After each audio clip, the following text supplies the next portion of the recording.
네, 안녕하세요. 피크입니다. LG 스탠바이미를 갖고 계신 분들이 정말 많아졌죠? 그런데 잘 활용하고 계신가요? 요리할 때 쓰세요? 운동할 때 쓰세요?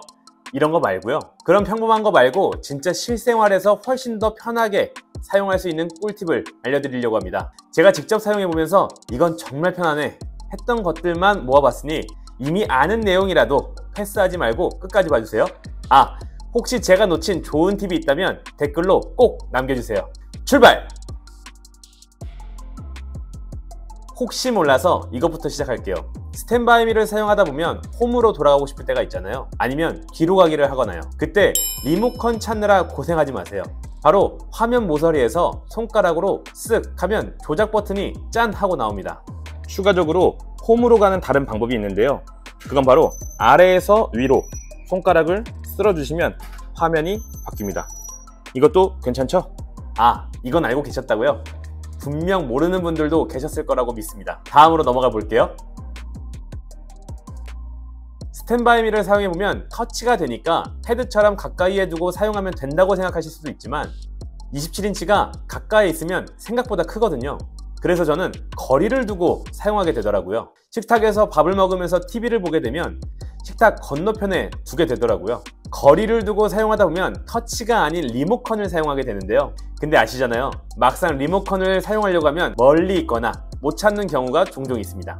이럴 때는 리모컨 대신 스마트폰으로 TV를 컨트롤해보세요. 스마트폰에서 LG CNQ 앱을 통해 리모컨 없이 쉽게 사용이 가능합니다. 이것도 알고 계신다고요? 심화 과정으로 넘어가겠습니다. 그렇다면 매직 컨트롤 기능은 알고 계신가요? 아마 이건 모르실 수도 있습니다. 일반적으로 LG TV에는 매직 리모컨으로 마우스를 움직이듯이 포인팅이 가능한 기능이 있거든요. 저는 이 기능을 굉장히 편하게 쓰는데 스탠바이 리모컨에는 이런 기능이 없어서 좀 불편하더라고요. 그래서 제가 서비스 센터에서 인공지능 리모컨, 이 매직 리모컨 호환이 가능한가 하고 확인해 봤더니 인공지능 리모컨을 5만원 정도에 구매하면 가능하다고 하더라고요. 근데 100만원짜리에 5만원 쓴다고 하면 금액이 저렴하진 않잖아요. 그래서 조금 더 알아보니까 굳이 인공지능 리모컨을 구매하지 않고도 사용이 가능합니다. 바로 스마트폰으로 매직 컨트롤 기능을 통해서 마우스 커서를 움직이듯 사용이 가능한 건데요.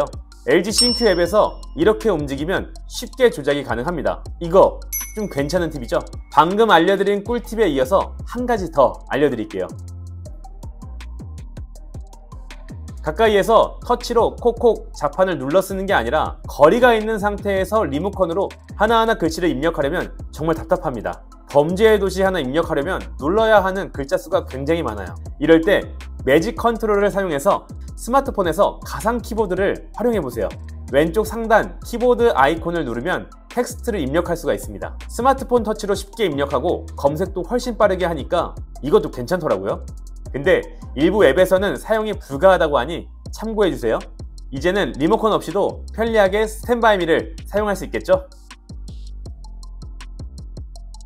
요즘은 OTT 서비스가 굉장히 많아졌잖아요. 저는 요즘 넷플릭스, 디즈니 플러스, 티빙, 쿠팡 플레이를 사용하고 있는데요. OTT 서비스를 여러 개 사용하다 보면 보고 싶은 영상이 있는데 어디에서 이걸 봤었는지 찾기가 어려울 때가 있습니다. 여기 들어갔다가 저기 들어갔다가 굉장히 귀찮거든요. 이런 경우에는 스탠바이미의 통합 검색 기능을 사용하면 한 번에 모든 플랫폼에서 원하는 콘텐츠를 검색할 수 있습니다. 넷플릭스, 디즈니 플러스, 왓챠까지 다 돌아다닐 필요 없이 통합 검색으로 시간을 절약할 수 있습니다.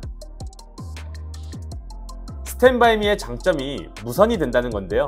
무선이 된다는 건 장점이지만 장점을 극대화시키기 위해서는 배터리가 천천히 닳아야 합니다.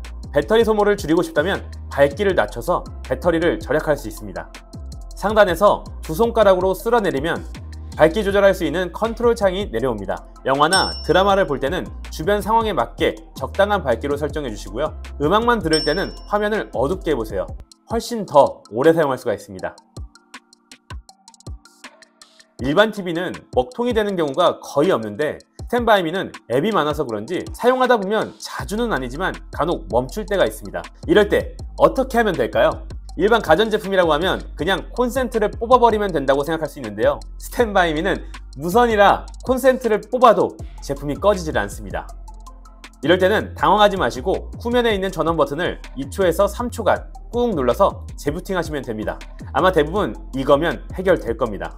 만약에 그래도 안 된다면 뒷면에 있는 HDMI 단자 옆 작은 구멍에 이쑤시개나 샤프를 이용해서 살짝 눌러 하드 리셋을 해보세요. 간단히 해결하실 수 있습니다.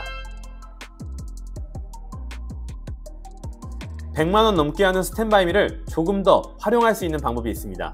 스탠바이미를 사용 안 할 때 그냥 두기가 아깝잖아요. 그럴 때 시계 모드를 설정해보세요. 리모컨이나 화면에서 이 버튼을 누르게 되면 제법 괜찮은 디지털 시계로 활용할 수가 있습니다. 가로, 세로, 자동으로 바뀌기 때문에 공간에 맞게 배치하시면 됩니다. 저는 평소에 시계로 사용하는데요. 100만원짜리 시계입니다. 꽤 있어 보이거든요. 스탠바이미로 노래를 들으시는 분들도 많을 겁니다. 근데 막상 노래를 켤 때마다 유튜브에 들어가서 검색해서 재생하는 데까지 번거로움을 많이 느끼실 텐데요. 쉽게 노래를 재생할 수 있는 방법이 있습니다.